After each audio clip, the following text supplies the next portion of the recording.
why Mary? This was a question that I asked myself even after I'd entered religious life and I was coming into the community, and I had been raised Catholic. We even prayed the rosary every evening after dinner.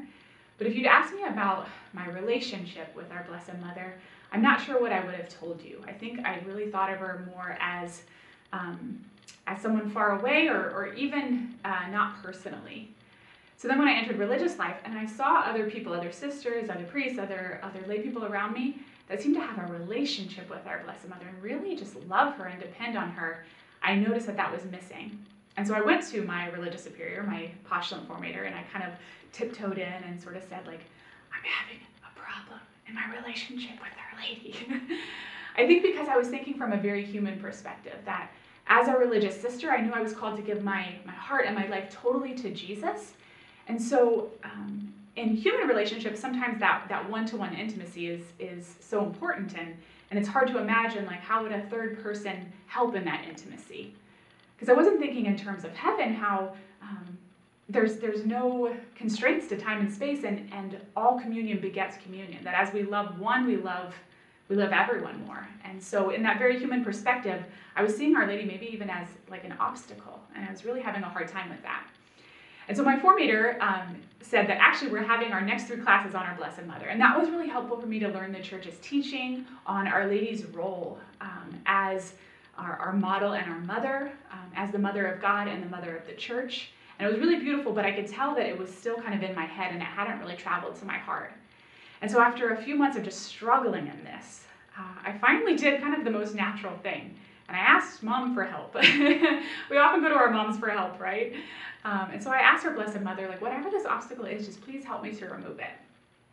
So a couple months later, during my postulancy, we were working to remodel one of our convents, and we had kind of gutted it. And so we were working in this convent, but living down about 15 minutes away in another convent. So one day we were working, we were painting. I mean, I was covered in paint and drywall and dust. But I also had kind of an important meeting back at the parish, and so I left myself enough time to travel down, to get cleaned up and go to the meeting. So I drive the 15 minutes and I get to the convent, and I realize as soon as I shut the door, I don't have the keys. And I don't have time to go back up. I'm gonna be late, or I'm gonna have to go like this to the meeting. And it's a small thing, but I was still just kind of frustrated in that. And so I went to try the door, and sure enough, it's locked. But at that moment, I felt what I can only describe as like a pause in my spirit. And I just kind of like leaned my head on the doorpost, and I started to pray a prayer that I don't really know how I knew, except maybe my mom taught me.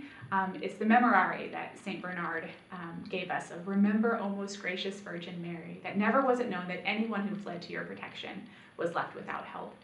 And as I was praying that, I felt this great peace wash over me. And suddenly I knew that the back door was going to be open. I don't know how I knew, but I just knew.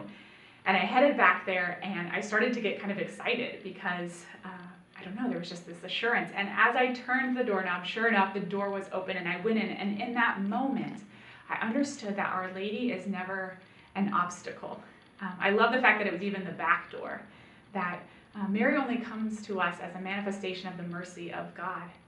And so she was the one that helped to lead me even deeper in my relationship with Jesus. I felt like she was telling me, like, I only want your good. I just want to love you and bring you closer to our Lord.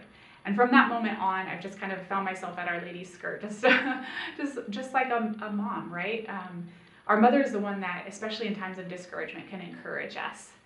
And so as we go forward this Lent, maybe today's a day when you can just turn to our Blessed Mother and just ask her for that piece of encouragement, just whatever you need to grow closer in your relationship with our Lord.